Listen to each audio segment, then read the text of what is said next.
Welcome to Bravely Default 2, it's Abyss, and in this video, I'm going to talk about some tips and tricks that I wish I knew earlier. First up, how to increase your JP fast. So you want to level up your JP fast so that you can quickly unlock passive abilities. Your jobs can go up to level 12, and the first one you start off with is called Freelancer. When you get Freelancer to level 9, you will unlock a passive ability called JP Up, which will increase the JP earned by 1.2.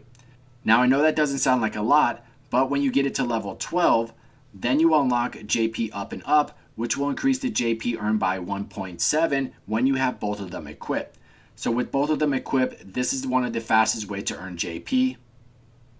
Next is the jobs main and sub. So whatever job you're looking to get to level 12, make sure you have it equipped under main. As soon as you get it to level 12, you will master it, then switch it over to sub.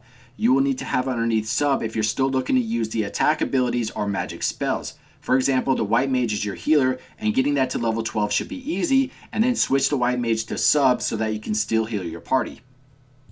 Next is pre-battle bonuses. There are two of them you can easily get, Allied Advantage and your party is feeling brave. So there's a couple things an enemy will do, either run away from you or run towards you. When they are running towards you, I like to run away from them. The main reason is they will eventually stop, and then you can quickly circle around them and attack them from behind. This will unlock the two bonuses, which will let you start first and begin with one brave point. This is going to help you farm enemies quickly to level up. Next is Fifth Companion. Every so often when you get to a new area, you will get a Fifth Companion. Now you don't get to control them, but this is a perfect opportunity to farm enemies to level up while you have that extra help. Next is recommended level for each area. So when I played the demo, they gave you 5 hours to play. I figured I would just do the story, skip past most of the enemies, and when I completed the demo, they gave you an extra 2 hours, but that was very difficult to do under level. Now there's an easy way to know when you're at the right level for that area and you're ready to face the boss. As soon as the enemies in that area start running away from you, this is a good sign that your level is high enough and it's time to go face that boss. So when I get to a new area, I will look for all the treasure chests and fight every enemy that I run into. So far, this has been working out for me, but there are some times you need to make some adjustments to your accessories just to counter whatever the boss is doing. Just keep in mind, when you start seeing enemies run away from you, you're good to go and fight the boss. Next is accessories. You want to change your accessories to counter each boss fight. When you go to the shopkeeper, scroll to the bottom and look for the ones that will give you immunity. For example, like sleep, silence, or blindness. Plus there are ones that will give you a big boost in HP, 500 to 800 points. Having the extra HP can make a big difference, especially early on. So there are a couple bosses that can be annoying. They will use silence so your healer can't use any magic, or they will put you to sleep so you can't do any damage. So I recommend having some extra accessories in your inventory. This way you can make those adjustments to counter whatever the boss is doing against you. Next, let's talk about a couple recommended jobs. Let's start with the Monk's ability at level 11. This one is called Pressure Point, and it will perform a powerful attack that will ignore a target's defense and default status.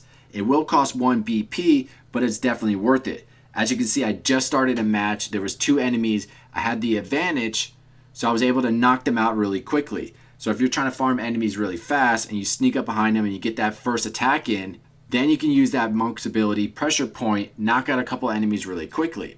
Plus, you should have 2 white mages for healing. You don't have to have both of them in your party, but you should have 2 of them ready to go. The white mage at level 10 will unlock a Rise, which will revive a knocked out target with full HP. And at level 12, you will restore a lot of HP compared to what you've been using early on. Plus, there is a black mage and a red mage that I recommend leveling up if you like using magic to attack. Next is toggle display for jobs. So you're going to be switching your jobs around left and right as you max them out. Make sure you toggle the display with the Y button until you get to the recommended equipment. You'll notice that there's a grade for each weapon. So as you're switching your jobs around, double check and make sure you have the best weapon equipped for that job. Next up is cut some grass.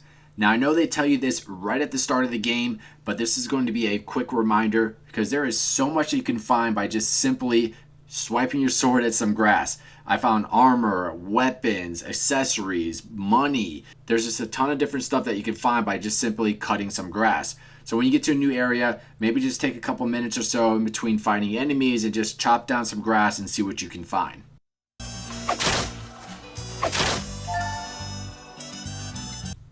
All right, so a couple more reminders before we go. Make sure you go into your menu and underneath abilities and activate those passive abilities. This is something that is very easily overlooked. You can put up to 5 different ones, so just make sure that you have them all filled up.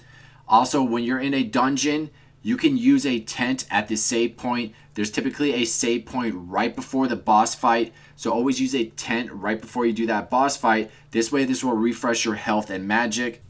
All right, there you have it. Those are the tips and tricks that I wish I knew earlier. Hopefully this will help you out early to mid game. If there's any other tips and tricks that you would like to add, then please leave them in the comments down below. Other than that, I hope you all enjoyed the video. Don't forget to like and subscribe to support the channel, and I will see you next time.